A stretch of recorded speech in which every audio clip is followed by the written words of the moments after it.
this debriefing was planned on 11 UTC3, and now it's 11:04. So I think we're not going to wait for other participants. I think we're recording this, and I think that we can share the recording later if someone missed this debriefing. So I'm just going to start. So first of all, guys, thank you very much. I know how much effort, I know how much did it take from you, and I do understand that you gave a lot to this contest, and for that I want to thank you. So no matter how high is your results, no matter how high is your score, I know you gave pretty much everything, and I really hope that you guys not only had fun, you put yourself into the roles of the oil field managers. And I really hope that this experience will help you in the future. Okay? And now I'm going to review the results. And I'm going to talk a little about I'll try to decompose these results so it would be better understood on what happened and what was good, what was not so good, and we'll together look at the statistical analysis of your performance. Now, yeah, that's me. Okay, my name's Vladimir. That's my happy face. And we are going straight to the final tournament standings. So we recalculated the additional 5 years, just as I promised, right? And we now have a final score and the final delta NPV. So I believe we have to say that Mehran University didn't actually participate. Yeah, that's a pity, because as you can see from their score, they are going by the no further activity scenario. All the numbers are absolutely the same. Probably they didn't even participate, which is a shame. Well, okay, better luck next time. So their result is 0. With a slightly better result, we have a Tuman faculty of University of Tehran. Okay, guys, so I see that you tried. I see your successes and your failures, which eventually give you the score of 2. Then we have Abu Dhabi Polytechnic with a score of 10 and a better economical result, with a very nice result in the shot number 1. But then unfortunately, you couldn't keep it as high, and unfortunately, only score only 10 for you today. And another team, University of Tehran, takes the 5th place if we only count human teams. And you have a score of 12, with the story more or less the same as the Abu Dhabi Polytechnic. Now, let's review who is standing in the top part of the table. So first, on a place number, well, actually, place number 4, it's Shiraz University. Actually, the difference is, well, I would say futile, like 13 and 12 is really, really close. But still, 13 is more than 12. From what I can see here is, in fact, guys, you had a terrible first shot, like terrible. It was like worse than NFA.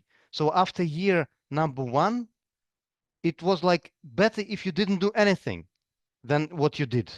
But then I see that you finally understood what to do, and especially on the long distance for this extra 5 years, you got a very nice result, which actually moved you up in the table, and you are taking the 4th place.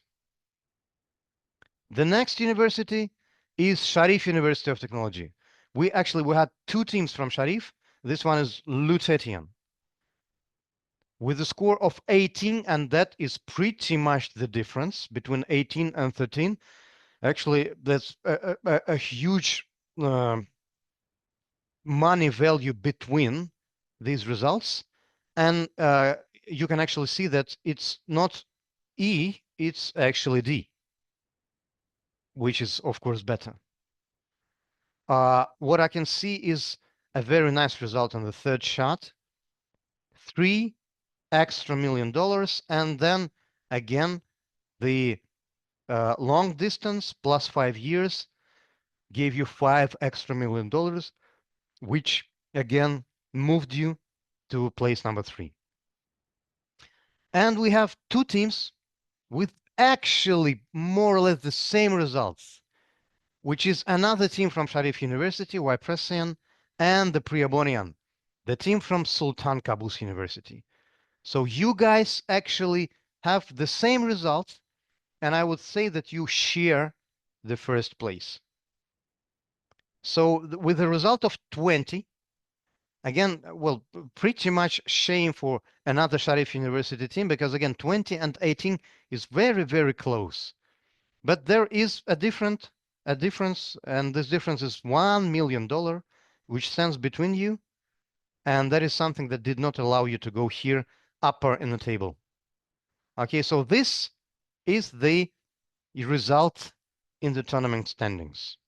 So a little later today, after I review all the results, because a little later we're going to have to debrief the League of Africa, then I will debrief the League of Northern Eurasia, and then we're going to have a closing ceremony, which I hope I will see you all guys there online. We will be provided with the link, and we will announce which teams will go to the finals. Okay, so for now, I will still keep it unknown, because actually not my decision, and it will be announced to me later also. Another thing which I can need to show in this table is that, well, you see, you don't see the place number 1, because the place number 1 is taken by the bot. Yes, the prime bot, the analytical method which we implemented several years ago, and we are trying to teach it to develop a reservoir, is getting the score of 49 on this asset, which is quite high. It's actually B. And unfortunately, guys, in this session, you all lost to the bot. It is okay. It is absolutely okay, because the bot is quite experienced. So we train the bot every day, and the bot is getting higher and higher results for each new asset. So I hope, guys, that next year you will try to fight the bot, and well, maybe in the finals, some of the teams from this league will beat the bot. Beat the bot and prove that still human is intellectually stronger than the machine. But from what I see now, what happened in this competition, in this particular league, is that bot is going above the human teams. And that, well, that I think that makes us think, guys. Okay. So now, as I promised, a technological feedback. So you now know your results, and of course, I congratulate the teams who are standing in the top of the tournament standings. So you probably understand that your result, I mean, in terms of the score, is not so high, okay? And you need to do better when you get into the finals, of course, right? But now I will try to decompose this result for you. So we will try to see what exactly led to this result. What technological parts of your strategy actually led you to this particular score. So I hope now you can see this table. Please note if you see the table with a lot of numbers in it.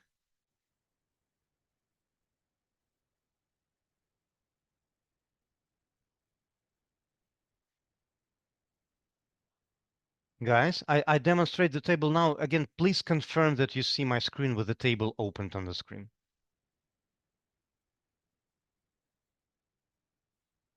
Thank you. Thank you, guys. Okay.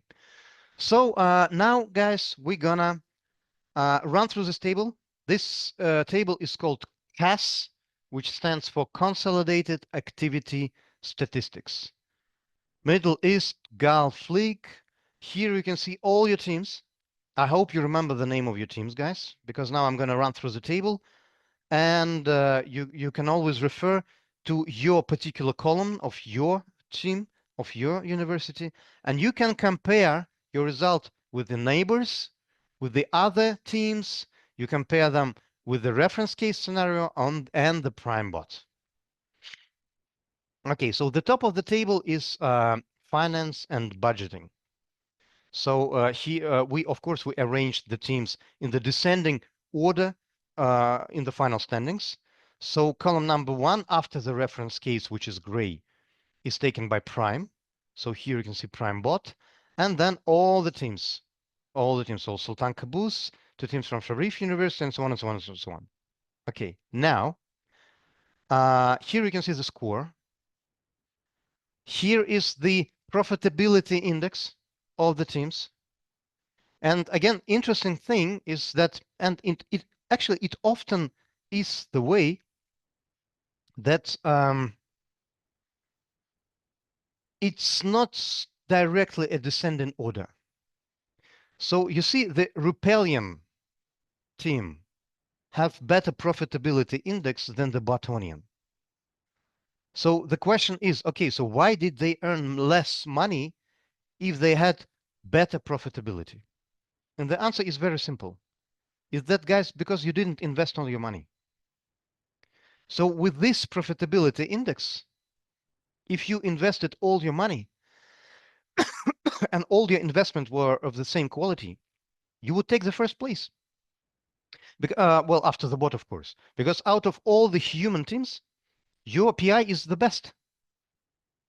But look at that, you are only taking the 5th place. I mean, from the human teams, you are only the 5th. Why? Because you obviously you tried to save money. You didn't find enough opportunities to invest. And well, actually, I think I told you specifically that it is always a bad idea to save money if you are an oil producing company, because it's still very, very profitable business to produce oil and gas. So you need to invest all you have. And that is something that you didn't do. And well, a pity, and of course, better luck next time. Here's your delta NPV. So it's money over the no further activity scenario, which you earned for your shareholders. Okay. So by these delta NPV, we normalize your delta NPV by by the delta NPV of the reference case, and such in this way you get a score. So if you compare this row with the score, you will see that the score is directly calculated from this string. So it's 2, 10, 12, 13, 18, 20, 20. So actually, Priaborian have a little, slightly better result, but when you look at the score, we round the numbers and it's 20 and 20. So I think it would be fair to give you both the first place. Okay. So next is the NPV by budget. Okay, now budget. Okay, so if we say that the total budget of the reference case is 100, the total budget of prime would be 78% of it. And the budget of your teams would be distributed between 54 and 63%. And what I'm trying to say here is, guys, it is a very, very narrow distribution. So you remember I told you that the team which gets better results, they get slightly more money on the next shot, because actually we reinvest the a part of the free cash flow into the activities of the next year. And it is really a very slight change. So even the team on the last place, you can't say, well, I had like 2 times less money than the team on the first place. No, it ain't so. Actually, it ain't so. And even with this money, you could, of course, achieve a better result. Okay, so the difference is not that huge between the amount of your budget. Now let's see how you spend your budget. So looking at the reference case, I can see that this deposit was mostly designed for the drilling. So you needed to drill, and you needed to drill producers. That is something that you probably guys understood, because none of the teams drilled a single injectors, including the reference, and it's okay. But some of the teams, and as you can see here, those are the teams which actually took the last places. 30, 35, 45%, not enough, guys. Not enough. There was a lot of reserves which just waited to be extracted, and you didn't do this. You didn't drill enough, and the teams which drilled the most actually get the higher score and the higher economical results. I can see that the reference uses the option of the site tracking, and I can see that, well, most of the teams, 5 out of 9, no, sorry, 1, 2, 3, 4, 5, 6, 7, 8, no, 4, yeah, 4 out of 8 human teams use the option of site tracking, and that is okay. The Tanetian, by the way, only drill site tracks. The Lutetian, for example, they only drill the wells from the well pads, well clusters. So you do not use the option of the horizontals, of the site tracking. It's okay. It's actually okay. I don't think it really matters so much, but it creates a small difference in spendings, because financially, if you find the right site track, it would cost you less than drilling a new well, of course. Now, this deposit did not call for any surface facilities, but what I can see here is that Bartonian actually built a new cluster. I think that it was a mistake because, well, I'm not sure where exactly this cluster is, and it doesn't really matter right now, but there was enough free slots on the existing clusters, so not to build a new one. So you spent a significant amount of money, which could be better spent on drilling. So I think that this, guys, was a mistake from a Bretonian field. Fracturing. So reference case found like a very few activities to frack the several producing wells. And I can see here that at least none of the teams substantially enhanced the budget on fracturing. That it means that most of the teams would not even try an option of fracturing. So it's interesting that the first human team, which took the first human place, do not use any fracturing at all. Interesting, because actually, well, in most of the leagues, fracturing is a very popular activity, but not in your league. It's okay, because again, this particular asset had very few good fracturing opportunities. Now, as to workovers. So you can see that the reference case spends about 11% of their budget on workovers, trying to fix the injectors and producers, and using about the same budget on both producers and injectors. And from what I can see from the table, well, Danian, guys, wow, it's like 55% of your budget go on workovers.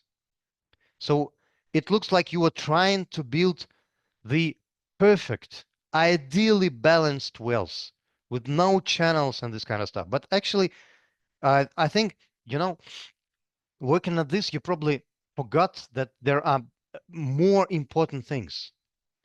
Because even if you have a channel, it doesn't necessarily mean that you need to rush and fix it. Find and fix it and try to fix it again and again. Because the core reason of the channel is, in most of the cases, different. It could be low productivity index. It could be poor pressure support in the target layers. It could be across flows and channels in the injecting wells. So I think, guys, that those are money which could be much better spent.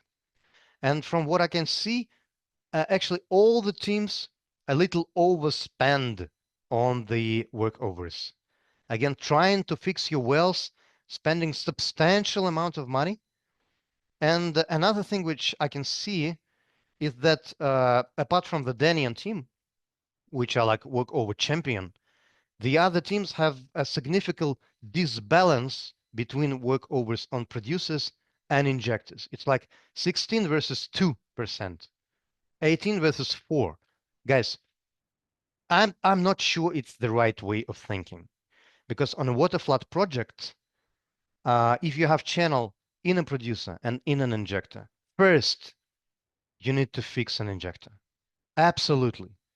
Because the injector keeps on increasing the pressure in a thief layer, which makes it a more and more risky situation, because the gradient on a cement is always growing in producers.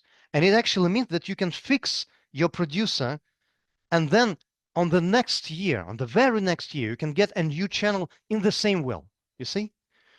And you will be going round in circles, fixing the same wells, and you will spend a lot of money actually on a useless activity. I think that is something which happened to at least some of the teams. Okay. Now let's see your surveillance budget. So you spent a lot on surveillance, and that is actually good. But what I can see again is a huge disbalance between surveillance on producers and injectors. So well testing on injectors, none of the teams even tried. So no single pressure fall off. That is amazing. And even production logging, out of 8 teams, only 3 would spend some money, very small amount of money, but at least some money on studying the conformance, the injection profile. What about the other teams? Guys, are you not at all interested on where you actually inject your water? You do understand, right, that in a water flood project, it is crucially important to inject the water into the right place and into the right layer, right? But if you just inject somewhere, somehow, just, okay, I just need to inject water and I don't care where this water is coming from, well, that is the result that you will get. Look at the score distribution, right? I think that it is a wrong way of thinking. I think looking at these numbers, well, I think it should start to be obvious to you also, guys. Well, and also, and I would say, in most of our tournaments, the picture is quite about the same. The most popular kind of test and most money goes to production logging on producing wells. So why Presian spent 10% of their budget on production profiling? And well, it's not bad, guys, right? It's not necessarily bad, but I mean, it's too much. Again, these are money which could be better spent. So let me see. So you spent 10% on searching for channels, 14% on fixing those channels. So 24% of your money you spent on this, while the reference case spends only 7 on these activities. You see? The difference, well, is about 3.5 times. Well, again, I think it was like a trap, and you fell into the trap. So fixing a well, then, okay, I got a lot of water again. Let me call for a PLT again, and then fix again, and again, round and round and round in circles. I think you well understand now that it is not good. Okay, let's take a look at your technological performance. So the oil recovery factor in 100 years for your teams is distributed like this. So we took your asset, and not only we calculated these 5 extra years, but then we calculated another about 80 years, and we saw what would be the ultimate recovery factors of the teams. So here the Preabonian are still the best. The Solandians are still the least, right? And you can see the distribution. So it's interesting that Danian, for example, you produce Again, at 100 plus years, you produce more oil than the riparian. But that, unfortunately, it doesn't help you because you produce it later. Here you can see the oil production in your wells in percent from the reference case. So the human teams in our tournament, they produce from 20 to 41% of oil. And again, the distribution is not smooth, that Lutetian produce more than Ypresian. Why do you guys take the third place, not the second? Because you produced it more expensive, with a more expensive investment, or you produced it later. Because if you produce it later, you get worse economical result because of NPV, because of the discount ratio. I think it's clear. Okay. So cumulative oil production on new wells. Again, this deposit, this asset called for drilling. There was a lot of reserves which you can still produce. They are still waiting, and if you find the correct right spots, you could produce as good as 1,150,000 cubic meters of oil. Out of the all teams, the best in the new production is Bertonian with 280,000 cubic meters. Okay, so you produced the most from the new wells. Here you can see the distribution, so how much you produce from the drilled wells, from the side tracks, from the converted wells, because Bertonian also converted, I think you converted an injector to production, and you managed to produce some oil from this well. Well, it's okay. But if we look at the cumulative production from the old wells, so which means how good you can control the existing wells, how can you balance it? How good are you in controlling the existing configuration? Here, Priabonian wins, and wins with a huge gap over Bartonian, for example, right? So Bartonian, you were pretty good in drilling, but in terms of controlling the existing wells, not so good. Not so good, guys. So Priabonians here are very much on top. Actually, this results is even better than the results of the reference case, because the reference case drills a lot of new wells, and these new wells are stealing oil from old wells. And well, it's actually absolutely explainable. We have other two teams such as Luchatian and Danian who have produced more from the old wells than the reference case. And that is absolutely explainable. Okay. So how much liquid did you produce? So I would say that you are guys all very, very careful. I mean, you are more careful than you need to be, because you produced like in average like 2 times less liquid than reference or the prime. And well, it means that you were very careful with production targets. And you see, it didn't even help you because you still had to spend a lot on workovers. So you had to fix your wells, right? But you still tried to be careful. You produced less liquid, and with this less liquid, of course, less oil. So that is a common mistake, I think, across all of your league. Here you can see the distribution between the drilled, previously drilled wells. Okay, now the water cut.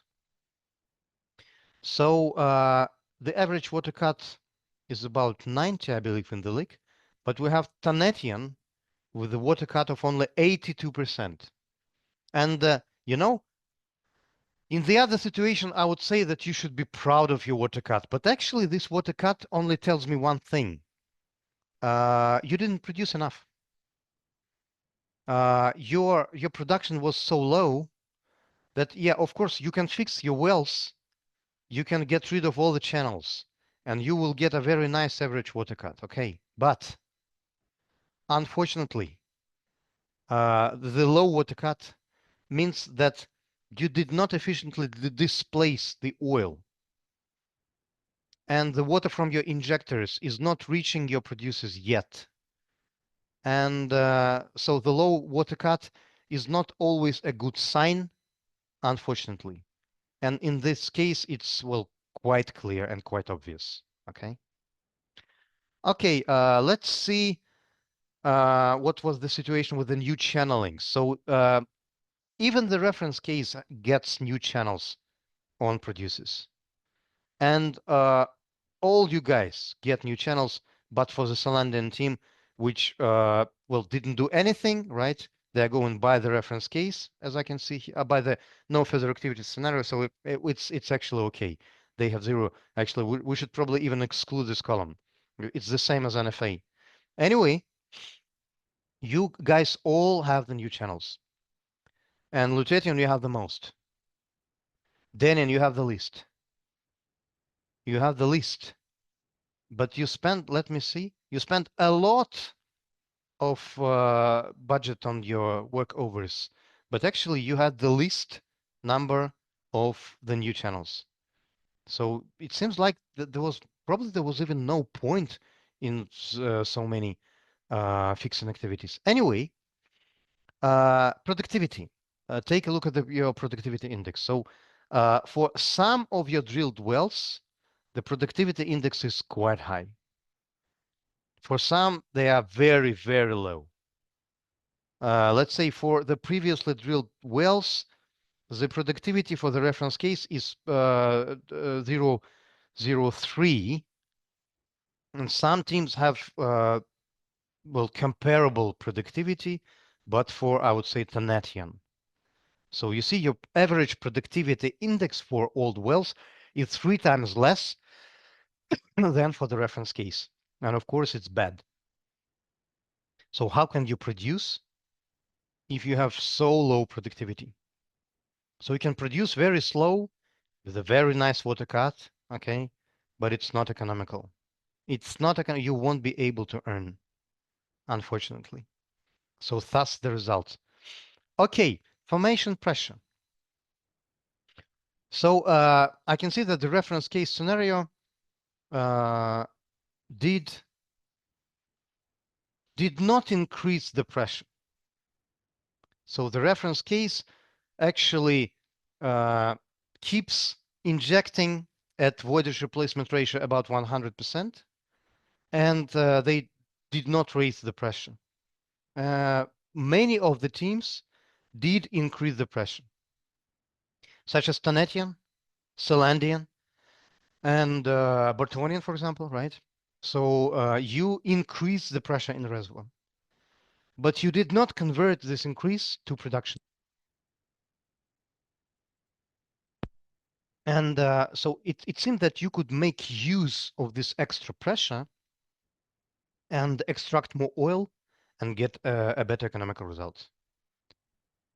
But pre-Ammonian, the guys who take the first place, you have the worst pressure around producers. It is the lowest. And well, maybe for this particular asset, this strategy is all right. Well, at least the strategy led you on the first place in this tournament standings. Okay, so as to the bottom hole pressure, this is really weird because actually many of the teams in the league are quite aggressive. Rupelian, Danian, Priabonian, you are the most aggressive. Your bottom hole pressure is the lowest. Again, this aggressive scenario led you in the first place, but you didn't produce enough liquids. That's probably because you didn't have enough wells. Okay.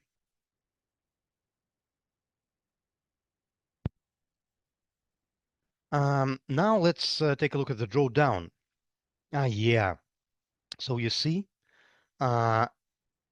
you actually had the least bottom hole pressure, but your reservoir pressure was also very low.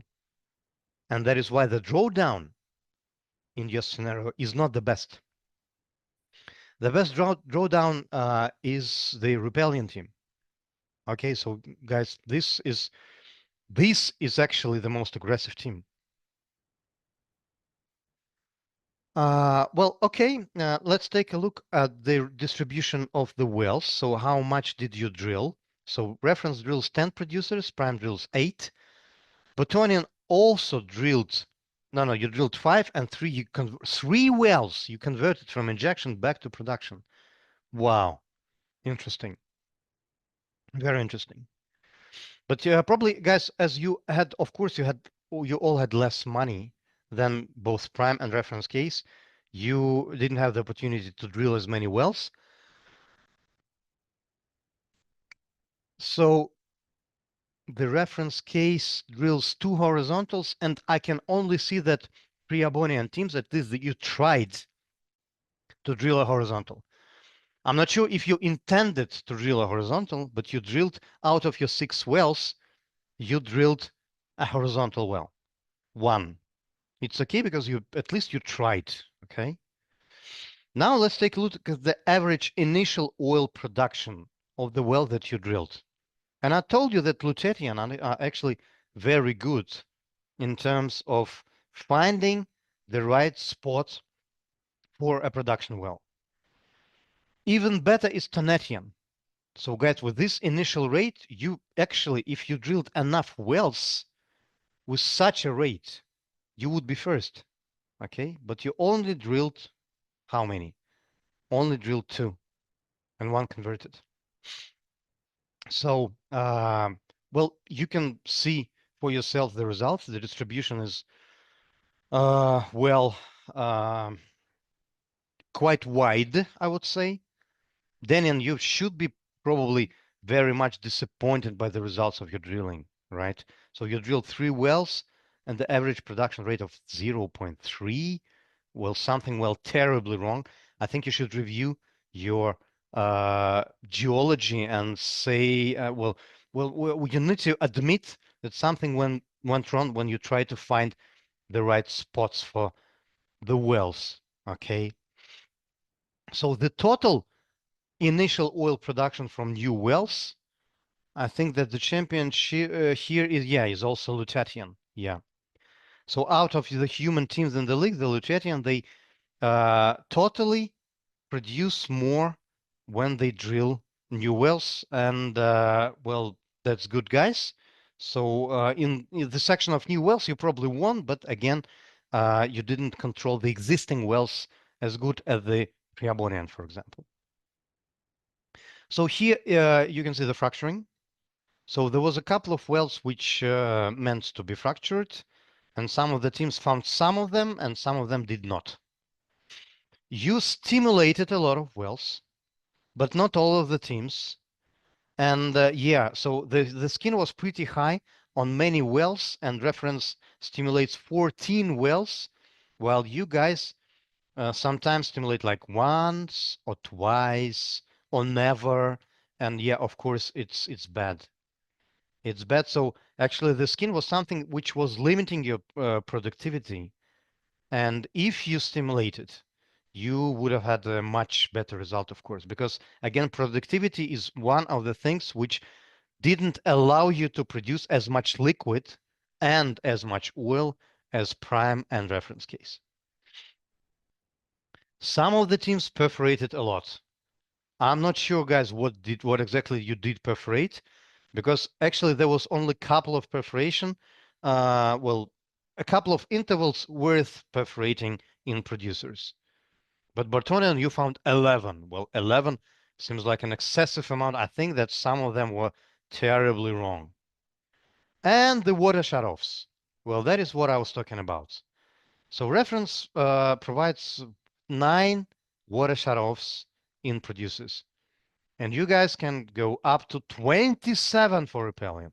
27 water shutoff. That is, of course, a lot. It's like your water shutoff contractor is now, I think he's now on Malibu, you know, drinking daiquiri or something because you made him really, really rich. Okay, so I think that these are the money which could be better, much better spent. Let me see how you controlled your production. So yeah, you did increase, sometimes decrease your production targets. So I can see that there was at least some engineering job behind your targets, but for the Solandian who didn't participate at all, of course. And now the surveillance and well testing. So formation test, web pressing, you used it a lot. It's okay. I hope it gave you enough information, but still many teams, most of the teams, they do not use wireline formation testing. So you do not yet understand the value of this information. Well, probably it's okay, but I think that it would be more and more clear with each PetroCup session which you go through. So build-ups, yeah, I can see that at least half of the teams at least used build-ups and step rate tests. Some of the teams, but some of the teams such as Lutetian, Bartonian, you do not see any value in the well testing like at all. So because well testing can bring you skin, can bring you formation pressure, can give you productivity, all right? But this is all of this is of no interest to you, okay? I think that you should probably start making conclusions right now, right, about your strategy. And now the production logging, yeah, a lot of money goes on production logging, okay? Some teams choose more or less expensive production logging, but you are all very much interested where do you get the water from. But look at the reference case. Only three production logs. Prime, only 5. You see? So 17 production log is probably, well, excessive, very much excessive. Okay? There was no point in doing this. Okay. Now, let's overview your injection very shortly. So again, many of the teams, they further depleted the field, and your reservoir pressure actually decreased. So pre-abundant, you are like a depletion champion. Your reservoir pressure is the lowest, and here we can see it in this efficiency coefficient, injection efficiency. Thanetian, you are the best in controlling the pressure, but yeah, unfortunately, you can see that it's not directly connected to the economical efficiency of your scenario, right? Okay, new channelings on injectors. Many of the teams had new channels on injectors, such as Rupel, you had 11 new channels. That is a lot. Some of the teams did not, but probably it's because you didn't fix the existing channels. So you can't have new channel if you didn't fix the previous one, okay? And Rupel, you are the ones who spend a lot on fixing the well, so you fix, then you get a new channel, you fix again, you get a new channel. I think that is what this number is about. But the cumulative water injection, again, for all of the teams, similar to what happened with production, is very low, very low. You injected so few. Just compare your numbers to the number of reference case or the prime and look at the difference. So yeah, of course, with this amount of injection, you cannot even well provide the right voltage replacement. Your voltage replacement, here it is in string 52, right? Is for most of the teams is less than 100. Less than 100. So here, Daniel, you are like quite the champion. You only inject half of what you produce. How are you gonna support the pressure? How are you gonna displace the oil if you only deplete? Actually, same I can say about Priabonian. You can argue, well, guys, we are on the first place, but guys, okay, place is place, but look at the score, right? I think you all understand that this strategy is incorrect. Of course it's not. So I can see that some of the teams cared about injectivity index of the wells, and it's okay. So your injectivity index is fine, but probably your pressure drop, your drawdown on injectors was not enough. Let's see. So the formation pressure of your injectors was different, but the drawdown, yeah, exactly what I was thinking about. So reference has about 25 bar average drawdown on injectors. And yours is, well, you can see for yourselves. Could be as low as 6 bar. 6 bar. So that is why low pressure. That is why no displacement. That is why poor economical results. So you guys are afraid to inject. And you don't even look at your voidage replacement coefficient because you should look at it all the time. That is like one of the main things that you need to do in a water flood project is you need to control how much you inject in front of how much you produce. Okay. All right. So new injectors. So most of the teams converted some producers to injection, and it is a right strategy. But for pre-ammonium, again, you guys chose the depletion strategy. So again, in this league, it worked for you and it still brought you to the first place. But I think you also you understand that it is incorrect, right? That actually, uh, well, in the finals, you will have another asset, of course. And of course, you have taken the first place. You will be in the finals. I hope that you will rethink your strategy and you will act differently. Okay. So when you converted the wells, you set different injection targets, but in average, I can see that it's really, really moderate. Very, very low amounts of water to inject into the newly converted wells. Okay, so, and as to stimulation, fracturing jobs, uh, and even water shutoffs, I can see that, and at perf jobs, there is a very, very few attention to injectors in average in the league. So yeah, I can see at least some teams. I think that's yeah, Rupelian, right? Those are workover champions. These guys, they perform perform 12 water shutoffs on injectors. Yeah, even slightly more than needed. Yeah, okay. But for the other teams, one, two, none, right? When you actually need it at least seven, at least seven. And also the strategy of setting injection targets. So I showed you that you, when you worked with your producing wells, you increased and decreased the targets. You always try to calculate how much liquid you need. But when it comes to injection, you see, well, let's see this team. Bertonian, guys. Bertonian.